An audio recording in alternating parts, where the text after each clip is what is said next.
मुश्किलों का सामना करना पड़ेगा। 28 साल बाद राबड़ी आवास पर पहुंचा नोटिस कि अब राबड़ी आवास खाली करना पड़ेगा। नमस्कार, आप देख रहे हैं मीडिया दर्शन और मैं हूं आपके साथ अंजलि तिवारी। देखिए, बिहार विधानसभा चुनाव 2025 खत्म हो गया। प्रचंड बहुमत एनडीए ने दिखाया और बीजेपी बिहार की सबसे बड़ी पार्टी बन के उभरी। लेकिन जब से बिहार में चुनाव खत्म हुआ है, तब से राजद परिवार का समस्या बढ़ता ही जा रहा है।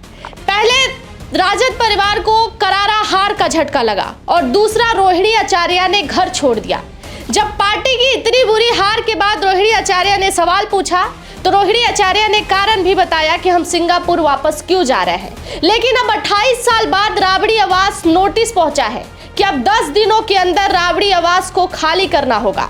लालू यादव, तेजस्वी यादव और तेज प्रताप यादव जब साथ में रहते थे, तब भी सारी परिवार राबड़ी आवास में ही रहती थी। जबकि तेजस्वी यादव को एक आवास से अलर्ट किया गया था, लेकिन अलर्ट करने के बावजूद भी तेजस्वी यादव भी लालू परिवार के साथ राबड़ी आवास में ही रहते थे। अब 28 साल बाद राबड़ी आवास को खाली करने का नोटिस पहुंचा है। देखिए, ये नोटिस जो है वो भवन निर्माण की ओर से जारी किया गया है और कहा गया है कि 10 दिन के अंदर राबड़ी आवास को खाली कर देना है। हम आपको बता दें कि राजद परिवार को लगातार झटका पर झटका मिलते जा रहा है। सबसे पहला झटका जब तेज प्रताप यादव को पार्टी और घर दोनों को छोड़ना पड़ा और उनकी तस्वीरें सोशल मीडिया पर वायरल होने लगी, तब लालू प्रसाद यादव ने उन्हें पार्टी और घर दोनों से निकाल दिया।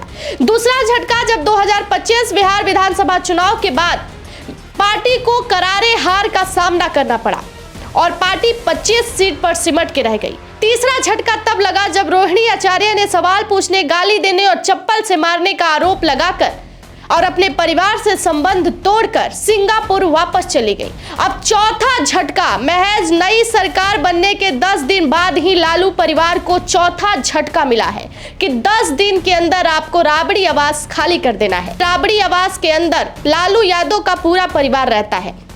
जब चारा घोटाला मामला में चार्जशीट दायर हुआ था और आरोपी के तौर पर लालू प्रसाद यादव का नाम सामने आया था और लालू यादव को गिरफ्तार करने के लिए पुलिस घूम रही थी, और जब लालू यादव ने खुद सरेंडर किया था तो सरेंडर करने से पहले 1997 में अपनी पत्नी राबड़ी देवी को बिहार के मुख्यमंत्री बनाकर गए और वो बिहार की सबसे पहली महिला मुख्यमंत्री थी। उसके बाद बताया जा रहा था कि प्रशासनिक का सारा कड़ी जो है वो राबड़ी आवास से ही देखा जा रहा था, इसीलिए उस आवास का नाम राबड़ी आवास दिया गया। लेकिन अब साल 2025 के चुनाव के बाद राबड़ी आवास खाली करने का नोटिस दिया गया। 28 साल से राबड़ी देवी और लालू यादव उसी बंगले में रहते हैं जिसे खाली करने का नोटिस भवन निर्माण की ओर से दिया गया। अब आप लोगों के मन में ये सवाल चल रहा होगा कि आखिर राबड़ी आवास को खाली करने के लिए नोटिस क्यों भेजा गया।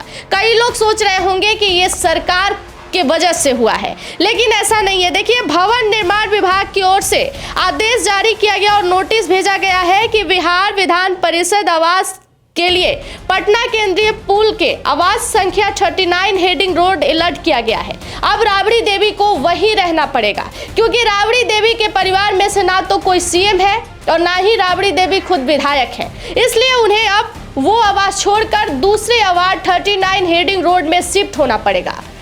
भवन निर्माण की ओर से यह जारी किया गया है कि अब आपको मंत्री, क्योंकि जिस आवास में राबड़ी देवी और लालू यादव रहते हैं वो मुख्यमंत्री का आवास था, इसलिए उस आवास को खाली करके अब राबड़ी देवी को दूसरे आवास में शिफ्ट होना पड़ेगा। लेकिन अब भी सबसे बड़ा सवाल है कि उस आवास से इतना लगाव लोगों को, 28 सालों से वहां उनका पूरा परिवार रहता था।